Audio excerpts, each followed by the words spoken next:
ERIC is a treasure trove of education research with over 1.6 million records available for searching.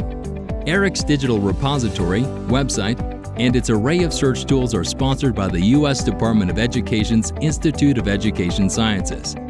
The purpose of this video is to describe and demonstrate an enhanced search tool in ERIC, identifiers. What are identifiers? They are standardized proper nouns that comprise a controlled vocabulary for ERIC. They operate as search limiters to increase the precision of your results.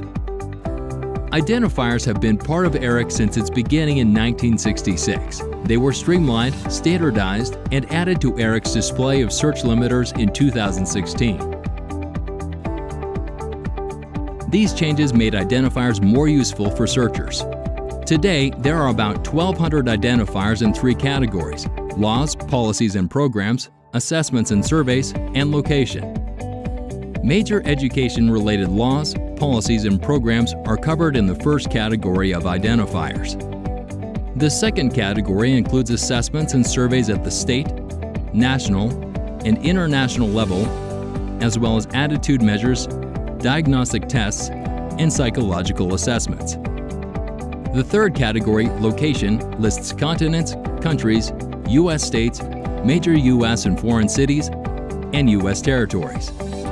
ERIC indexers add identifiers to records to make it easier to find relevant materials in the collection. Here's an example of how identifiers aid searching. Let's say you want to find articles on the National Assessment of Educational Progress.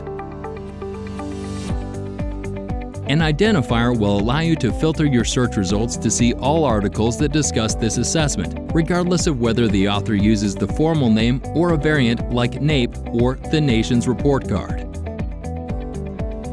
Identifiers increase the precision of a search by acting as filters to narrow search results. For example, if you are looking at whether No Child Left Behind increased achievement for English learners, you could limit your search by using the identifier category, laws, policies, and programs. First, we'll conduct a search on English learner achievement. Note that there were 2,923 records retrieved. Next, scrolling to Laws, Policies, and Programs, we'll select the identifier No Child Left Behind Act 2001. There are fewer records using this limiter, only 240, and all display the identifier No Child Left Behind Act 2001. Here's another search from the second category of identifiers, assessments and surveys. This time, we'll look for materials that respond to the question, do SAT scores predict a college GPA? We'll enter college GPA in the search box, then click the identifier SAT College Admission Test to further narrow the results to only materials related to the SAT test. The location identifier filters records based on specific locations. In this search, we'll look for studies that examine STEM education in California.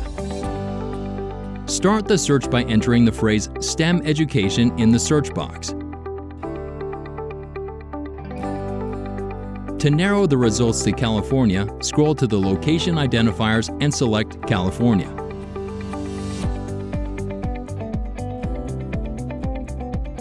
Fewer records were retrieved, and all of them include the selected location identifier.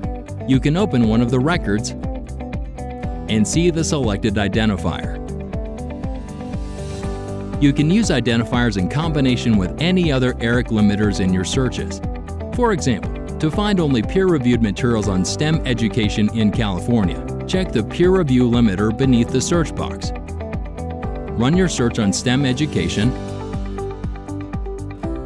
and then select the identifier.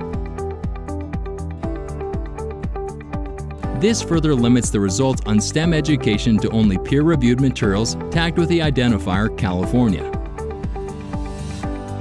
ERIC's identifiers can increase the precision of your searches through their use as a controlled vocabulary. In other words, you will find relevant materials regardless of the terminology used by authors. Also, using identifiers as filters provides a more condensed set of relevant records related to a law, policy, or program, an assessment or survey, or a specific location. For more information, check out these links.